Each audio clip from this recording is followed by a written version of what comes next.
Hola amigo de las motos y motores. Bueno, yo estoy acostumbrado a subir siempre un video los viernes, pero esta semana pasada para mí fue muy ajetreada. Ajetreada quiere decir que muchas corridas, de ir para allá, venir, ir para otro lado, venir, ir para allá, venir, debido a que a mi señora tuvieron que extirparle la vesícula. Y bueno, tuve que hacer un poco de estar en la clínica, venir y hacer las compras, cocinar, y a todos los menesteres que hay en la casa, más estar en la clínica. Un poquito, un surtido que les quiero decir, estando en la clínica, mi señora estaba en el quirófano, en plena operación, y a nosotros nos sacaron a todos afuera del hall, ¿no? Porque entraba un caso de COVID. Y dice, no van a poder ingresar hasta por lo menos 2 horas, porque hay que desinfectar toda la clínica. El personal de limpieza a limpiar todo a full. Y yo la vi a esta persona, o sea, el viento corría así, entonces yo me puse acá, la ambulancia estaba aquí. Y llegué a verlo a la persona y estaba muy mal, muy mal. Toda morada. La señora, creo que era la esposa, semi desvanecida, tirada en la vereda. Y nadie la atendía, nadie se le acercaba.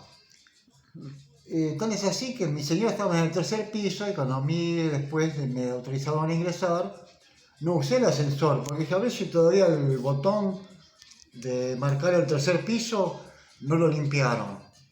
No sé a qué piso habrá ido, pero por las dudas subí por la escalera, sin tocar las barandas de la escalera, nada. Es muy peligroso. Hay mucha gente que no tiene noción, pero yo les digo que pasen 4 horas, no les digo más, en la puerta de una clínica o un hospital. Personas que necesitaban desesperada una ambulancia para traslado de paciente y no hay ambulancias, ni privadas. O sea, yo pensé que este es un negocio nuevo para mí. Una Traffic, una combi, ambulancia privada. Y uno cobra como si fuese un flete, un transporte de un piano, un ropero, no sé, un freezer. Y uno cobra y hace el traslado. Es de riesgo hoy en día, pero es un buen negocio también. Bueno, y viene el médico y me dice, esto es lo que le quitamos a tu señora, mire. Y me lo da así, yo por eso se me impresiona y me desmayo. Él agarra y me lo dio. Mira el tamaño, es de una aceituna o una uva. Entonces, yo les digo, un granito de arena que se deposita en la vesícula, en los riñones, y este va creciendo, creciendo, creciendo, creciendo, y llega un momento que hay que eliminarlo. Entonces, yo voy a hacer una comparación. En un motor que ingresa un granito de arena. Si es un motor 4P, va a ingresar, va a rayar todo el cilindro hasta que salga, ¿no? Por la válvula de escape. Pero en todo el tiempo que demora en salir, pueden ingresar 3, 4, 5 granitos más. Por eso les digo, como el último video, que yo le pongo un trapito al filtro de aire para proteger el motor.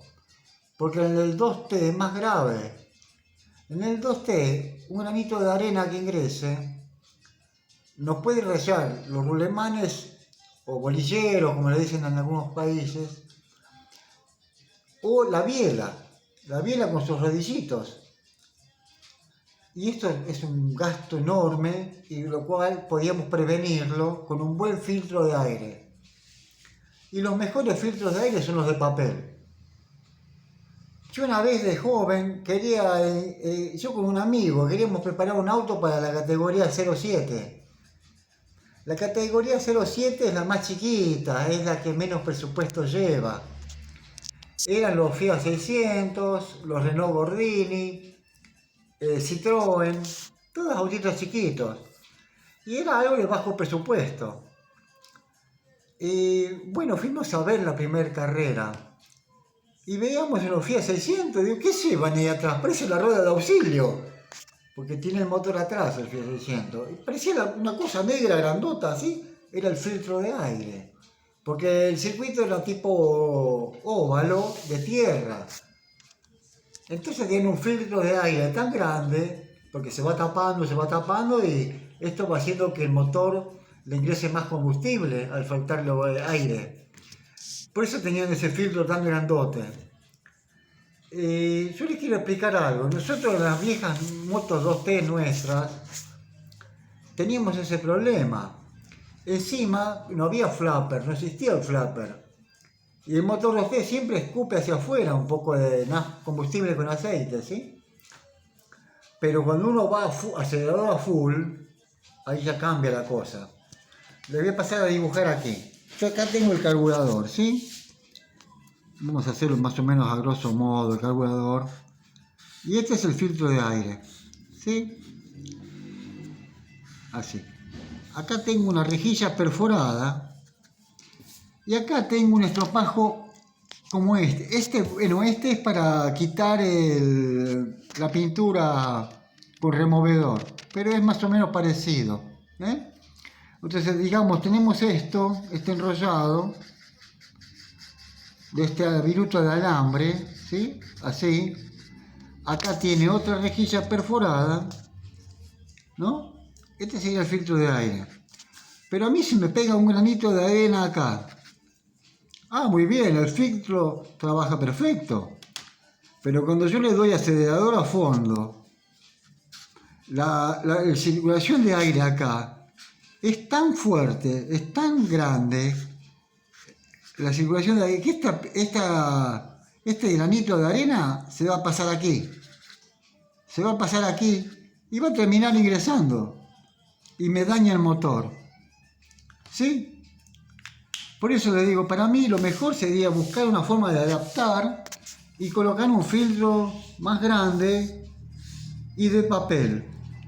Yo tuve autos con filtros de aire de papel y cuando los desarmé para hacerlos, pero los hacía porque golpeaban abajo las bielas.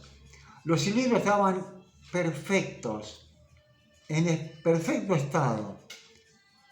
Los pistones, en perfecto estado. Entonces cambiaba los metales, ¿no? O sea, los cojinetes de biela, todo, cambio de aros, y el motor salía como nuevo otra vez. Acá tengo algo del recuerdo. Yo como estoy en el pasado, y no me gusta el presente, miren lo que eran los autos del año 72. ¡Qué belleza! Los autos de ahora son todos iguales, pero miren lo que era esto, una belleza. Yo si vuelvo a fabricar un auto así, y busco todos mis esfuerzos para comprármelo. Miren lo que era, una belleza. Está el Torino, el Ford el Torino Ford. Era un Ford que le decían el Torino. Un auto espectacular. Los de ahora son todos iguales. Tracción delantera. Hablando sobre la tracción delantera, un auto con tracción trasera se conduce muy diferente a un auto con tracción delantera, ¿eh? Yo al tomar una curva y si el auto se me pone de costado, cambia mucho. Hay dos variantes, ¿eh? Uno en la tracción trasera y otro en la delantera. Por eso hay tantos accidentes también. Bueno, esto va a ser para otro video. Bueno, discúlpenme en el atraso. Acá tengo varios saludos para enviar. Quería que también recomendarles, acá en Argentina, con un billete de 100 pesos, no sé, hará 5 o 6 años, se vivía muy bien. Ahora, con un billete del 1000, no alcanza para vivir un día. Entonces quiero recomendarles que, si pueden, que vean esta película. La película se llama La Odisea de los Giles. O sea, hasta la mitad van a tener un panorama de lo que pasó acá en el país. Y espero que no se repita. Bueno, esto es todo por ahora. Cuídense, por favor. Hay que estar en la puerta de un hospital o una clínica y ver lo que sucede, el sufrimiento de familias con el tema de los pacientes por el COVID. Bueno, esto es todo por ahora y nos vemos en la próxima. Gracias.